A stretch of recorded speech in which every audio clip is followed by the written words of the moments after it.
Nous sommes à l'école du Saint-Esprit. Aide-moi à ton voisin, nous sommes à l'école du Saint-Esprit. Alors nous parlons de la personne du Saint-Esprit, c'est notre deuxième chapitre. Nous sommes dans la personne du Saint-Esprit, partie B. La personne du Saint-Esprit. J'avais dit aux amis que je ne saurais reprendre, faire la révision pour le bien-aimé qui sont venus pour la première fois. Il y a beaucoup de gens qui sont venus seulement pour la première fois aujourd'hui. Je ne saurais pas reprendre pour vous parce que c'est long. Je ne saurais pas le faire, sinon nous risquerons de perdre tout le temps dans la révision. Nous allons lire la parole du Seigneur. Je verrai si quelqu'un peut se lire avec nous, pour nous, comme on le fait toujours. Dans notre passage de base, c'est Jean chapitre 14. Est-ce qu'on peut lire ça?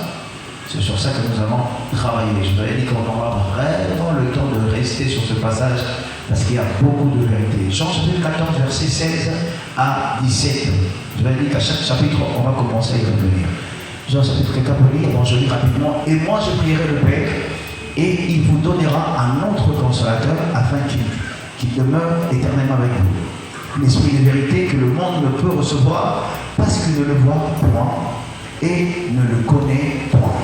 Mais vous, vous le connaissez car il demeure avec vous et il sera en vous. Est-ce que vous pouvez acclamer la parole du Seigneur? Alors, tu vas nous relever là. Tout dans la personne du Saint-Esprit. La personne du Saint-Esprit, la fois passée, on avait parlé de beaucoup de choses sur la personne du Saint-Esprit. J'aimerais que vous puissiez comprendre que le Saint-Esprit est une personne.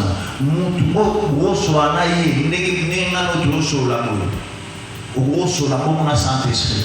Voilà pourquoi nous sommes dans l'école du Saint-Esprit, pour que vous puissiez développer cette relation. Que la relation avec le Saint-Esprit, la fois passée je l'avais dit, laisse-moi encore rappeler aujourd'hui, le grand souci avec nous, quand nous disons, nous demandons la présence du Saint-Esprit, ou bien nous voulons vivre la présence du Saint-Esprit, c'est là reste seulement dans nos pensées. J'avais dit que la présence du Saint-Esprit ne peut pas rester seulement dans tes pensées. Tu dois réaliser qu'une personne est à côté de toi. Amen, amen. Qu'une personne peut te toucher. La façon dont le Saint-Esprit peut te toucher est d'alimenter aussi de la voisine. Amen, amen, amen. Ça dépend de la façon dont toi tu te disposes. Je vous ai déjà dit ça dans mon introduction et je répète pour le bien-aimé qui sont venus aujourd'hui. Le Saint-Esprit ne travaille pas avec tout le monde. Tout le monde, nous recevons le Saint-Esprit de notre conversion. Quand tu reçois le Seigneur, directement tu reçois le Saint-Esprit. C'est d'office. Mais pour travailler avec le Saint-Esprit, on aura, c'est pas que vous savez partir du chapitre travailler avec le Saint-Esprit, mais pour vivre la personne du Saint-Esprit, c'est pour les assoiffés. Amen.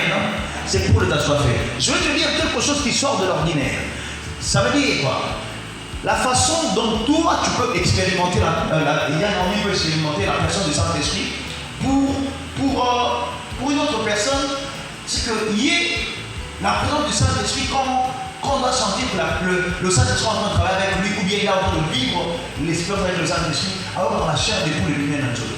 Il y a d'autres personnes qui doivent sentir la chaleur qui doit sortir dans ses mains. Il y a d'autres personnes qui doivent sentir où on a su qu'il y a il y a chacun a ses signes ou quelque chose que je veux, une connexion qui passe avec le Saint-Esprit. Donc, quelle façon? La façon dont toi-même tu es en train de désirer la présence du Saint-Esprit, c'est comme ça qu'il va se manifester. Amen. Et le Saint-Esprit ne se manifeste pas de la même façon pour tout le monde. Je répète encore, pour tout le monde, le Saint-Esprit ne se manifeste pas de la même façon. Si tu rentres dans la Bible, tu regardes quand le prophète Élie attendait le Seigneur. Quand le prophète Élie attendait voir le Seigneur. Tu sais ce qui s'est passé? Élie, il a vu le feu passer. Est-ce que Dieu était dans le feu? Les lecteurs de la Bible, est-ce que Dieu était dans le feu? Non. Dieu n'était pas dans le feu. Il a entendu le vent qui soufflait. Un vent violent qui a soufflé. Est-ce que Dieu était dans le vent violent?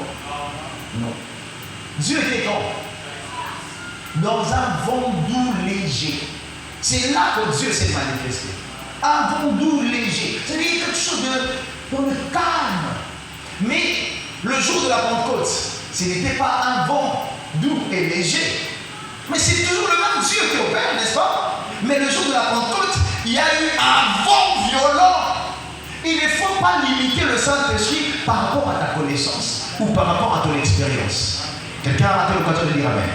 Parce que la façon dont moi je suis en train de vivre la nation, au fur et à mesure, j'avais dit l'autre fois, tu ne pourras pas évoluer avec le Saint-Esprit si tu ne connais pas la parole des dieux. Le Saint-Esprit ne peut pas travailler avec toi au-delà de ta connaissance. Voilà pourquoi nous avons l'école du Saint-Esprit. Pour que nous puissions donner la formation et que toi-même, dans ta relation, et que l'histoire de choses que tu vois sur le pasteur, ce n'est pas écrit quelque part que c'est un pasteur qui doit imposer une main au malade et le malade sera guéri. Ce n'est pas écrit quelque part. On dit vous imposerez vos mains. Vos mains là, c'est vous le chrétien, c'est vous le croyant, c'est vous qui croyez en Christ. Ça veut dire, toi aussi tu fais partie de cette promesse. Quelqu'un a eu l'occasion de dire Amen. Je dis, tu fais partie de cette promesse. C'est que la Bible, toute personne qui a expérimenté la puissance, la manifestation du Saint-Esprit, ce n'est pas cette personne qui a limité le Saint-Esprit. Toi aussi, tu peux expérimenter cette présence et cette puissance. Amen. Mais la base avec le Saint-Esprit, c'est Jésus. Aide-moi à ton voisin, Jésus. L'autre fois, je vous ai parlé, qu'est-ce que Jésus a dit? Il dit, je prierai le Père et il vous enverra un autre consolateur. Il n'avait pas dit que il vous enverra un consolateur. Jésus n'a pas dit ça. Il dit, il vous enverra un autre consolateur. Ça veut dire, quand on parle d'un autre consolateur, c'est pour dire qu'il y avait le premier consolateur. Alors le premier consolateur, c'est lui qui a tracé le chemin, c'est lui qui a montré toutes choses, c'est Jésus. Amen. C'est Jésus. Est-ce que tu sais que je me laisse que je puisse t'enlever ça dans ta tête, parce que c'est dans la tête de beaucoup de chrétiens croyants, même de pentecôtistes. Quand on parle de paraclet, tout le monde voit directement le Saint-Esprit, n'est-ce pas? N'est-ce pas? Même toi aussi tu vois ça, non? Quand on parle paraclet, tu vois qui? Le Saint-Esprit. Le paraclet, ce n'est pas seulement le Saint-Esprit. Le premier paraclet, c'est Jésus. C'est Jésus le premier paraclet. Parce que Jésus, il dit, je prierai le Père, il vous donnera un autre consolateur. Vous savez, dans ce passage de Jean chapitre 14, verset 16 à 17, laisse-moi te faire la lecture, et puis tu vas remarquer une chose. Je vais, avant de voluer avec un autre consolateur, mais je vais te donner quelque chose qui va t'aider dans ton ministère et dans ta marche avec le Seigneur. Nous avons souvent tendance à discuter des choses de Dieu, n'est-ce pas? Nous avons souvent tendance à discuter notre croyance, à chercher à ce que les autres puissent croire à ce que nous croyons. Mais c'est que le Seigneur est en train de m'amener. Et telle est ma prière, je me reste que ce soit aussi ta prière, que nous quittons d'abord le niveau de discussion, que nous arrivons dans le niveau de démonstration et de puissance. C'est ce que je demande pour toi et pour moi-même aussi. Telle est ma prière, c'est sur ça que je suis en train de travailler. Que nous puissions d'abord quitter les paroles. L'apôtre Paul est en train de dire, ma prédication ne reposait pas sur des discours persuasifs de la sagesse humaine. C'était par la démonstration que ça soit ton cas au nom puissant de Jésus. La démonstration de la puissance de Dieu. C'est ce que nous devons normalement vivre. Mais quand il y a des concepts dans la Bible. Par exemple, quand tu regardes ce passage de Jean chapitre 14, versets 16 et 17, c'est un passage que j'appelle un passage trinitaire. N'est-ce pas? Pourquoi est-ce que j'appelle ça un passage trinitaire? Parce que quand tu lis ces passages, il dit, moi là c'est qui? Moi là c'est qui?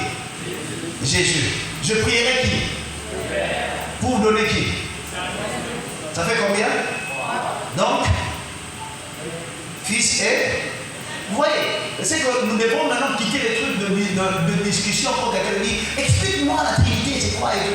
Écoutez, au lieu d'expliquer la Trinité, montre la Trinité. Amen.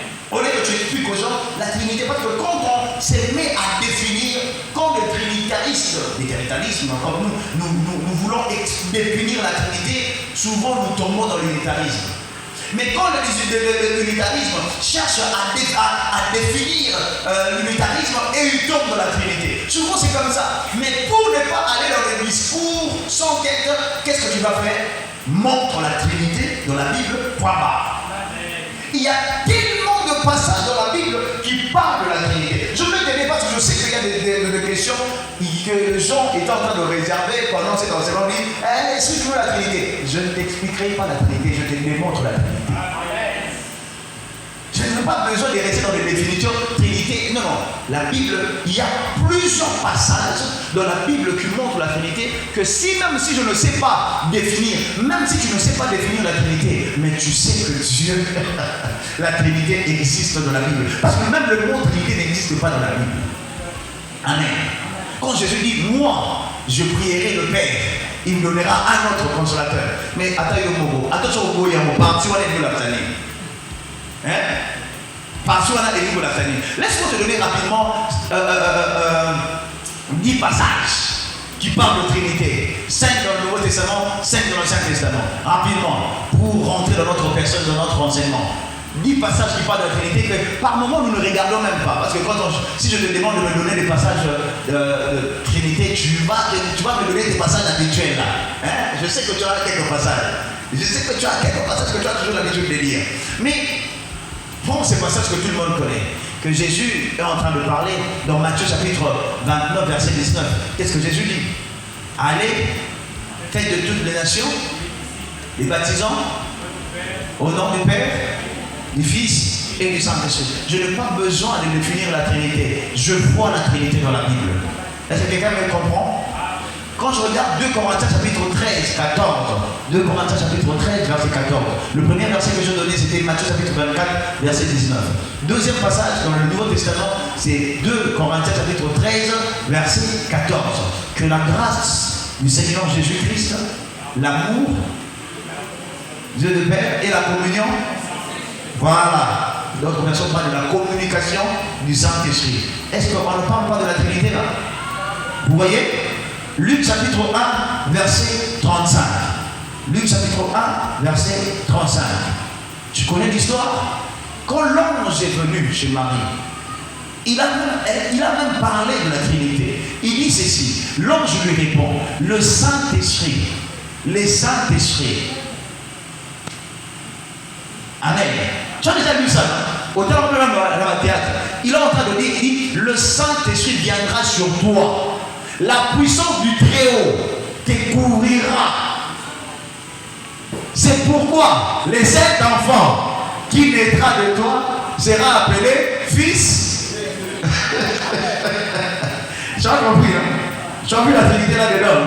L'ange est venu pour confirmer. Il dit la puissance, il dit, le Saint-Esprit surviendra sur toi. Amen. Là, la naissance de Jésus. Les Saint-Esprit surviendra sur toi, la puissance du Très-Haut te couvrira, et les 7 enfants qui naîtra de toi sera appelé fils. Luc chapitre 1, verset 35. 1 Pierre chapitre 1, verset 2. 1 Pierre chapitre 1, verset 2. Je te dis, ça je suis en train de te prendre l'échantillon. Tu vas trouver ça, c'est tellement dans la Bible. Toute la Bible. Tu vas trouver le passage trinitaire. 1 Pierre chapitre 1, verset 2. Et qui sont élus selon la préscience de Dieu le Père, la sanctification de l'Esprit, afin qu'ils deviennent obéissants et qu'ils participent à l'aspersion du sang de Jésus-Christ. Tu as compris? Là, Pierre est en train de dire, et qui sont élus selon la préscience de Dieu le Père, par la sanctification de l'Esprit, afin qu'ils deviennent obéissants et qu'ils participent à l'aspersion du sang de Jésus-Christ. Que la grâce et la paix vous soient multipliées. Amen, amen, amen, amen. Acte chapitre 10, verset 38. Tu connais ce passage? Très bien. Tu peux même réciter ça de cœur. Acte chapitre 10, verset 38. Vous savez comment Dieu a oint Jésus du Saint-Esprit. Tu as vu? C'est dans ta Bible. Acte chapitre 10, verset 38. Vous savez comment Dieu a oint du Saint-Esprit. et de force. Jésus de Nazareth, qui allait de lieu en lieu, faisant du bien et guérissant de malades.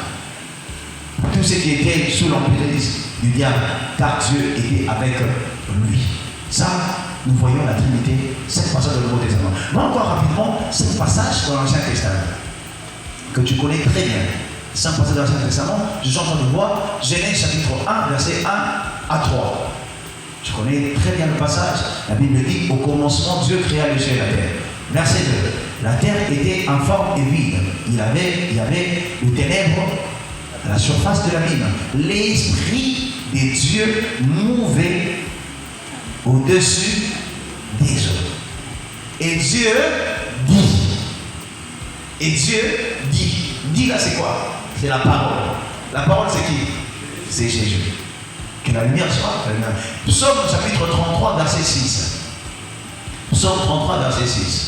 La Bible dit, les cieux ont été faits par la parole de l'Éternel, et toute leur armée par le souffle de sa bouche. Waouh! Waouh! Psaume chapitre 33, verset 6. Genèse chapitre 1, verset 26. La Bible dit, puis Dieu dit, faisons l'homme. Est-ce que Dieu ne peut pas dire, je fais l'homme à mon image? Il dit, faisons l'homme à notre image, selon notre ressemblance. Amen. Mais quand tu parles encore au Genèse chapitre 3, verset 22, l'Éternel dit, Genèse chapitre 3, verset 22, l'Éternel Dieu dit, voici l'homme est devenu comme l'un d'eux. Amen. L'un de nous. Mais quand tu regardes encore dans Genèse chapitre 11, verset 7, la Bible dit, allons, descendons. Et là, confondons leur langage. Là, Dieu qui est en train de parler. Mais Dieu, tu ne veux pas descendre toi-même. Il dit, je descends. Il peut dire, je descends, je vais confondre. Il dit, allons, descendons, confondons leur langage. Amen. Alors, revenons sur la personne du Saint-Esprit. C'est bon? Il y a des questions? Non? On peut évoluer? Ok, le Seigneur vous bénisse. Alors, pourquoi est-ce que je viens vous montrer tout ça sur la Trinité? C'était pour un but, c'était pour une raison. Je vous ai montré pour tout ça pour la Trinité, c'est par rapport à ce que je veux vous lire tout de suite, par rapport à ce que je vais partager avec vous pendant quelques minutes. Pour confusion exalatée. Amen, amen, amen. Pour confusion exalatée, l'enseignement on a d'autres ça. Au canisa que attends le vidéo tira la mutu nayo que Saint-Esprit a l'église Yeshua. Yeshua a l'église Saint-Esprit, sikoyo amen. Voilà pourquoi je vous ai montré la Trinité. Je vous ai montré des passages dans l'Ancien et dans le Nouveau Testament pour que vous puissiez comprendre que le Saint-Esprit n'est pas inférieur ou supérieur à Jésus. Amen. Le Saint-Esprit est Dieu. Parce que quand nous parlons de ça, directement nous voyons qu'il y a des gens qui peuvent catégoriser le Saint-Esprit pour dire bon, le Saint-Esprit, nous n'aimons pas vraiment dire ça. Il y a d'autres courants qui vous aurez le temps, vous aurez le temps de l'écouter. Mais moi, je ne veux pas que vous puissiez réfléchir comme ça. Je ne veux pas que vous puissiez réfléchir comme ça. Que dans l'Ancien Testament, c'était la dispensation du Père. Et dans le Nouveau Testament, c'est la dispensation du Fils. Et maintenant, nous sommes dans la dispensation du Saint-Esprit. Je ne veux pas que vous puissiez réfléchir comme ça. Le Saint-Esprit, Dieu, Fils, Saint-Esprit, ils étaient tous ensemble là-bas. Amen, amen, amen. Amen. Et quand Jésus est venu, le Saint-Esprit et le Père, ils étaient encore là. Vous avez vu le passage, n'est-ce pas? Vous avez vu le passage, non? Quand Jésus, c'était pendant que Jésus était en train de travailler, n'est-ce pas? Et maintenant, ils sont encore là. Est-ce que quelqu'un comprend? Que Jésus est en train d'intercéder pour nous auprès du... Et le Saint-Esprit travaille. Tu comprends? Ça veut dire, il ne faut pas dire, bon, Saint-Esprit, l'Ancien Testament, bon, il y a silisi musana esko na nini oyo après ce que tu koti siko Nicolas Nzambe na yesu bavandi bakavandi kalma bakangi maboko te. Hein? On comprend, hein? Je ne veux pas que tu arrives là. Voilà pourquoi je suis en train de t'enseigner, pour que tu puisses comprendre que il n'y a pas l'inférieur, il n'y a pas de supérieur. Amen, amen, amen. Mais revenons à ce que je venais de vous dire tout à l'heure. que le Saint-Esprit, le premier consolateur, c'est Jésus. Le Saint-Esprit est le second consolateur. Le Saint-Esprit est le second consolateur. Alors, tu ne peux pas bénéficier, ou le second consolateur ne vient pas pour inaugurer quelque chose de lui-même. Il est venu pour travailler à ce que le premier consolateur a déjà fait. Amen. Il n'est pas venu remplacer Jésus. Le Saint-Esprit n'est pas venu pour remplacer. Le Saint-Esprit est venu travailler, continuer l'œuvre de Jésus comme Jésus était le consolateur. Je veux revenir aujourd'hui, insister sur le consolateur Jésus. Aide-moi à dire à ton voisin, Paraclet Jésus. J'aimerais vraiment que ça reste dans ta tête. Si tu comprends Jésus comme étant Paraclet, ça te sera facile de travailler avec le Saint-Esprit. Amen. Les gens, avec le Saint-Esprit, on ne saute pas les étapes. On ne saute pas les étapes. Bon, ce n'est pas comme ça que ça se passe. Ça passe en Jésus. Tout se passe en Jésus. Amen. C'est dans le Seigneur que tout ça se passe. Quand tu réalises que Jésus est le consolateur, c'est lui le consolateur, c'est lui le paraclet. Quand tu augmentes ou tu découvres ou tu expérimentes le consolateur Jésus, ça te permettra de vivre facilement avec le Saint-Esprit. Amen. Ça te sera très facile d'expérimenter avec le Saint-Esprit. Mais je voulais te montrer le consolateur Jésus. Est-ce que tu sais que même l'arrivée de Jésus sur terre, c'est un sujet de consolation? Tu sais ça? Que l'arrivée de Jésus sur terre, c'est déjà un sujet de consolation. Revenons d'abord dans Jean chapitre 14 que nous venons de lire. Jean chapitre 14, verset 16 à 17. Pas seulement ça, 16 à 17. Mais tu prends ça le tout, du début à la fin. Le verset 1, Jean chapitre 14, verset 1. Jésus commence par introduire cette phrase. Qu'est-ce qu'il dit? Que votre cœur... Ah, tu vois, quand tu regardes ça, déjà dans le verset 1, Jésus a introduit... Tu vois ça, il a introduit le verset 1 et dit que votre cœur ne se trouble point. Croyons en Dieu et croyons en moi. Et il ajoute encore, il dit, je pars préparer pour vous une autre. Est-ce que ce n'est pas une parole de consolation ça? Est-ce que ce n'est pas une parole de consolation? Si quelqu'un te dit, ne te trouble pas, moi-même je vais prendre en charge. Là où je suis en train de partir, c'est pour ton intérêt. Est-ce que ce n'est pas une parole de consolation? Ce sont des paroles de consolation. D'ailleurs, revenons dans le contexte. Pourquoi est-ce que hier je parlais pour le Bango? Pourquoi Jésus est en train de parler ça? Parce que le disciple, il venait d'annoncer sa mort aux disciples. Les disciples, ils s'engaient à Kéné.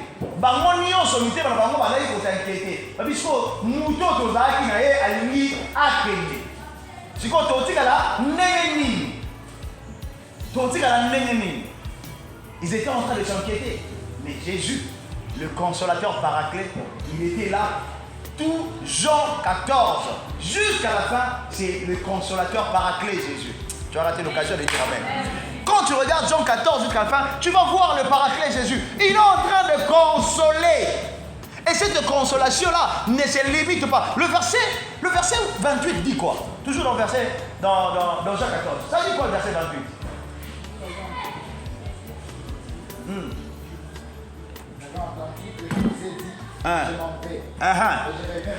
Ok. Si vous m'aimez, vous vous réjouirez de ce que je fais au Père. Voilà. Car le Père est plus grand que moi. Voilà. Est-ce que tu comprends ça? Il dit, si je vous avais entendu que je suis en train de partir, hein? Mais c'est ce qui est en train de vous déranger. Mais avant le verset 28, j'aime le verset 27. Qu'est-ce que le verset 27 dit? Qu'est-ce que le verset 27 dit? Je te laisse la paix, je te donne la paix. Je savais que tu allais dire ça comme ça. Tu as mal lu. C'est pas comme ça que je devais dire ça. La phrase, normalement, Jésus dit, je vous donne ma paix. Je vous laisse ma paix, pas comme le monde peut vous la donner. C'est pas comme ça chez vous. Oui. Je vous laisse la paix, je vous donne ma paix. Je ne vous donne pas comme le monde. Pas comme le monde peut vous le donner. Que votre cœur ne se trouble point et que ça va. Voilà, ça, c'est le consolateur paraclet Jésus qui parle. Qu'il soit dans ta vie continuellement au nom de Jésus. Toi qui as reçu Jésus, tu as déjà le paraclet Jésus. Amen. Tu as déjà le paraclet Jésus. Il est là pour te consoler.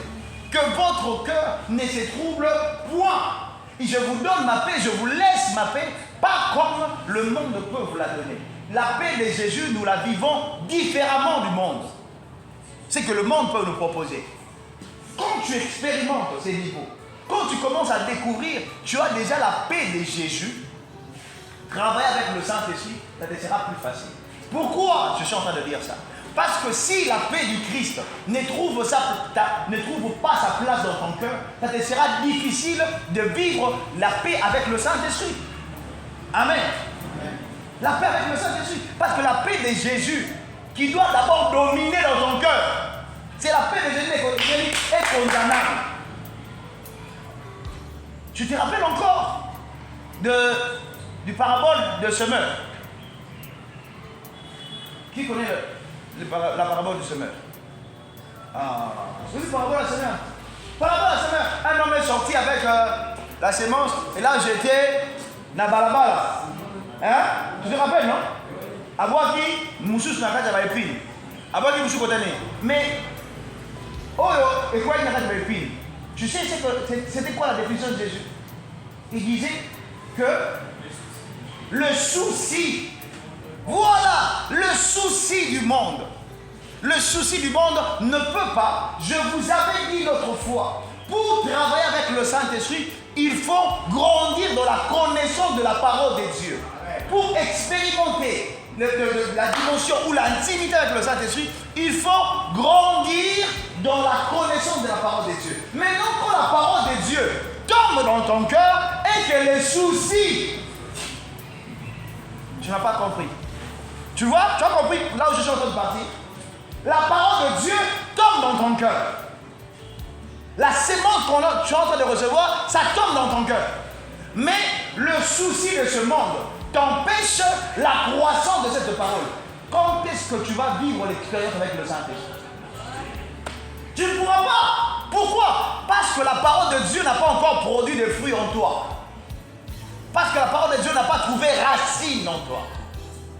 Le souci de ce monde t'empêche. Il faut commencer à vivre la paix de Dieu, la paix de Jésus, avant de vivre la puissance du Saint-Esprit. Avant de vivre la puissance du Saint-Esprit. C'est comme ça que ça se passe. Je sais, ce que je viens de te demander, c'est très difficile. Moi-même, je sais que c'est très difficile. Pourquoi? Parce que nous sommes dans ce monde. Il y a tellement de choses. Nous avons tellement de problèmes. Nous avons tellement de difficultés. Chacun de nous ici a un problème. Vous avez dit comme ça?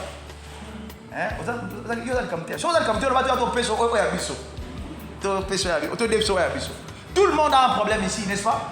Vous tous vous avez des problèmes. Mais il ne faut pas que vos problèmes dominent la présence de Dieu dans ton cœur. Il ne faut pas que le problème domine ta relation avec Jésus. Parce que si tes problèmes, si tes soucis commencent à empêcher la croissance de la parole de Dieu, le Saint-Esprit ne pourra pas travailler. Il ne faut pas que le problème de la vie puisse dominer la place de la parole. Malobanzambe sengeli ebota katinayo. Ebi misambumana misisa nango. Ebi misambumana misisa nango. Parce que nous avons tellement besoin de faire l'expérience surnaturelle. C'est même ça l'objectif de cette école du Saint-Esprit. Que tu puisses vivre dans le surnaturel avec le Saint-Esprit. Tu vas rater l'occasion de dire Amen. Que tu travailles dans le surnaturel avec le Saint-Esprit. C'est ça même mon souci. C'est ça même mon souci. Mais il faut que la parole de Dieu puisse rester. Puisse rester. Vous savez, avec Dieu, le plus important, c'est avoir la connaissance de ce que tu veux faire avec lui. Dieu ne travaille pas avec les gens qui tâtonnent. Dieu ne travaille pas avec les gens qui ne maîtrisent pas de choses qu'ils doivent normalement maîtriser et faire. Un jour, Jésus est sorti, il a rencontré un aveugle. Amonié, Aju, Potopoto, Ache, Namishu. Elle dit, est-ce que le monde? Elle dit, Najo Mona, Batu, mais le roi Banzete. Non, on a un battu. Mais non, on a un local banzete. Ah non, on a toi, non, on a toi. Alors, on a, n'est-ce pas? Ils voyaient, mais ils ne voyaient pas bien. Amen. Il y a des gens qui comprennent la parole de Dieu, mais ne le comprennent pas bien. Alors, quand tu es d'abord dans pas bien, Dieu ne te laissera pas partir. Je vais arrêter le cas de dire amen. Ça veut dire, cet homme, il voyait, mais il voyait les gens comme des banzétés. Si vous imaginez que Jésus a dit que Moutuana a kende, a mon Moutulola, nzete. Si vous voulez que maman était au télévica, vous voulez que maman ait maté le colo, a maté le colo. On dit papa, qui me dit habité, non, non, non, non, non, non, faut qu'il y ait donc faut qu'il y ait vision là. Tu comprends? Faut ta vision là. Parce que au moins la mutu mususu, aux autres garanties là, n'eza et comme la vision tout ah pour ah la mona amuté. Et comme la vision tout, n'attend de là comme on cola. Au moins au tambola. Au sutuki au kati miti si bon ya bololo. Au sutuki là papa on est comme bololo. Eh, on est comme le nez. Au kati qui était bon pour au yé du coup du te place ni au kati là jamu. Pour ani pour ça là nzete. Voilà pourquoi les gens qui n'ont pas encore compris de la parole de Dieu, les gens qui n'ont pas encore compris les choses de Dieu, qui n'ont pas encore très bien la vision des choses de Dieu, ils font des dégâts à l'église. Pourquoi? Parce que hein? Toi qui as l'école du Saint-Esprit, ici j'ai appelé tous les ouvriers pour que vous soyez là. Il faut bien voir. Aide-moi à dire à ton voisin, il faut bien voir. Il faut très